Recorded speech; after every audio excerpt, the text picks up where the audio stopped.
Muy buenas noches, soy Félix Valois Juárez Hernández y les voy a hablar sobre la profesionalización de docentes indígenas y el reto de la interculturalidad. El presente trabajo contiene 4 partes. La primera es una breve narrativa acerca de la historia de la educación indígena en nuestro país. La segunda es cómo el Estado mexicano ha abordado el tema de la profesionalización docente a partir de distintos posicionamientos. Luego, cómo se está trabajando actualmente con el enfoque intercultural bilingüe. Y la cuarta parte es qué hace la escuela para que la educación que se ofrece cumpla con las expectativas para una educación de calidad que responda a las necesidades de las poblaciones a las que va dirigida. Situación de la profesionalización de docentes indígenas.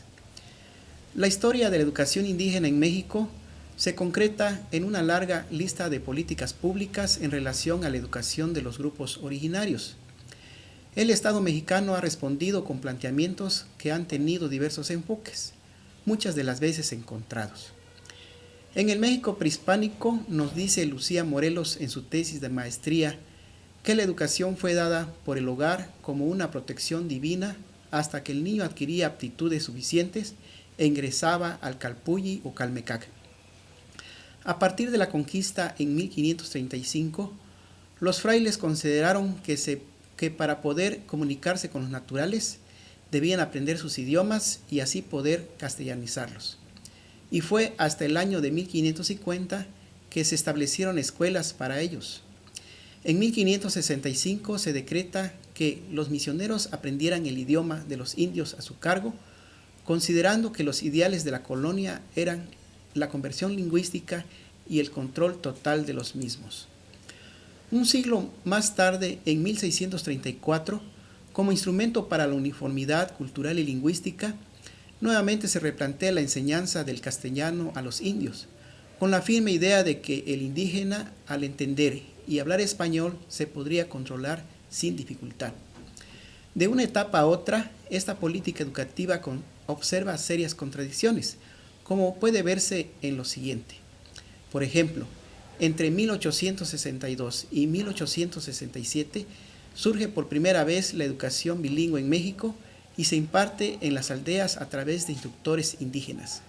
Sin embargo, durante el gobierno de Benito Juárez en 1867, se propuso educar a los indios a imagen y semejanza de los occidentales, dando énfasis a su incorporación. Así también, en 1921, José Vasconcelos rechazó que se usaran las lenguas vernáculas como instrumento educativo. Su meta era lograr la unificación de la nación y esto solo sería posible con la enseñanza única del español.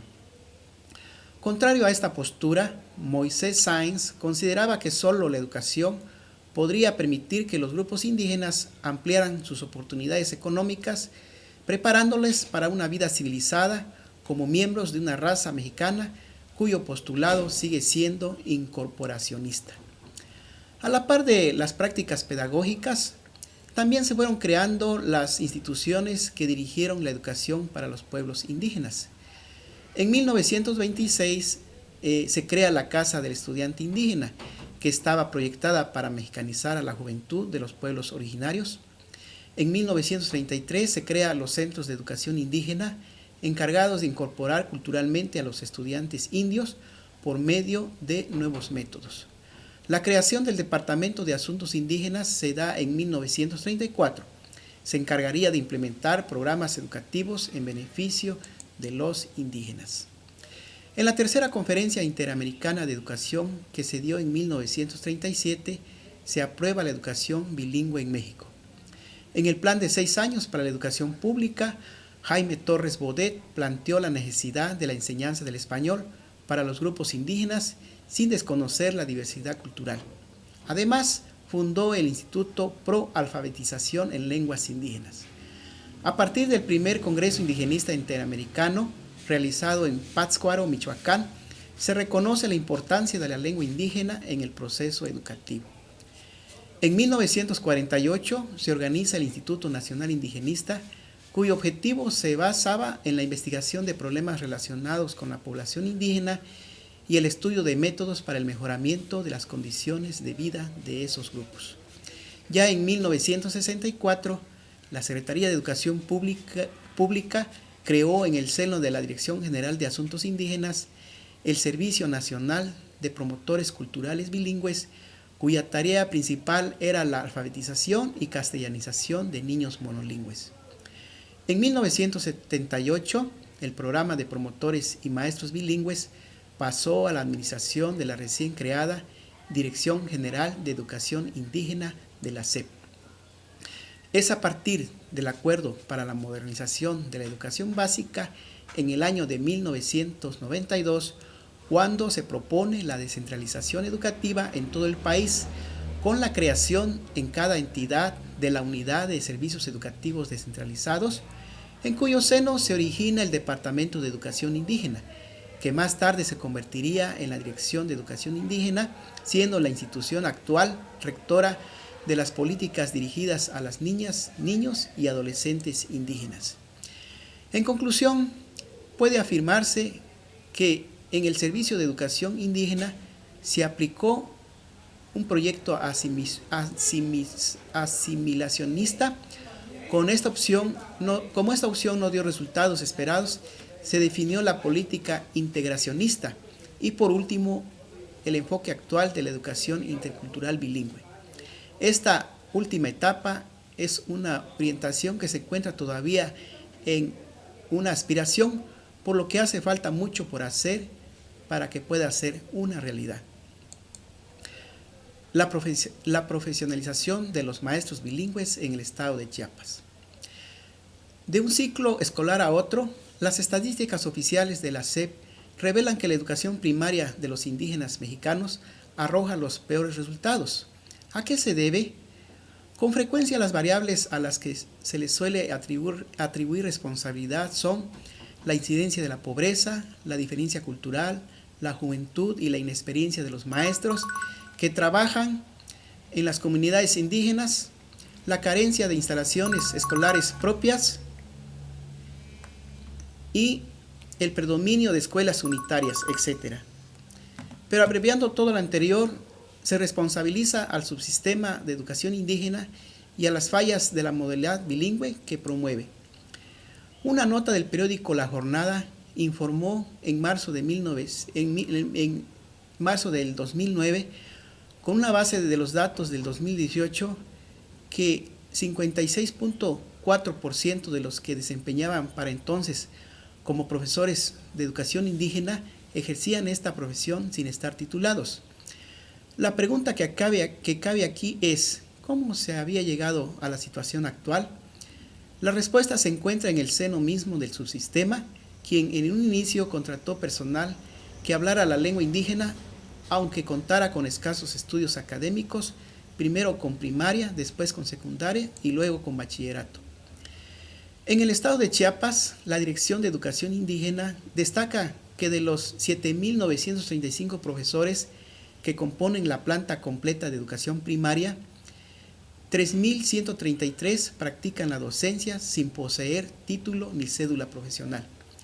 Esto equivale al 39.48% de todo el profesorado de educación primaria que trabaja en dicha modalidad educativa.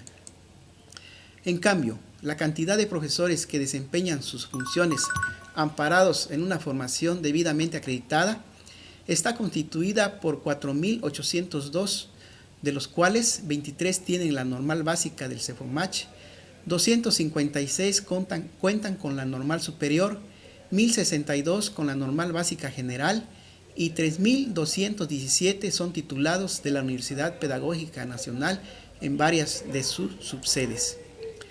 Los niveles de escolarización de los profesores de educación básica indígena que no poseen la acreditación profesional para ejercer son 9. De todas estas posibilidades, 2 acaparan los porcentajes más altos. La primera, con 22.24%, corresponde a los estudios terminados de pasantes de licenciatura de la UPN. La segunda, con 9.43%, agrupa a los profesores con estudios de bachillerato terminado. Con menores porcentajes corresponden a los titulados el 3.32% y de pasantes y 1.62% en carreras no afines a la educación.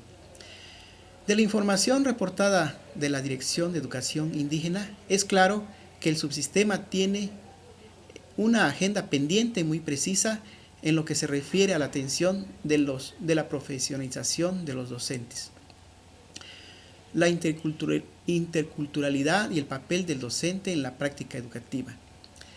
El docente es el profesional más importante en el área educativa y es el que puede hacer la diferencia entre una buena calidad o no de la educación. Él es quien finalmente, con su voluntad y preparación, conoce las necesidades de sus alumnos y comunidad en general y puede proponer alternativas para resolver completa o parcialmente los problemas de tipo pedagógico a que se enfrenta diariamente en su aula. Aquí se trata de conocer y discutir acerca de los referentes teóricos y metodológicos que permitan reconocer la interculturalidad como uno de los ejes transversales en la formación de los maestros indígenas y no indígenas. Nos plantea el reto no solo de la revisión de contenidos, sino también la búsqueda de una metodología y una didáctica para la atención a la diversidad y a la ciudadanía en la formación docente. La atención educativa en y para la interculturalidad implica discusión y análisis de la atención a la diferencia.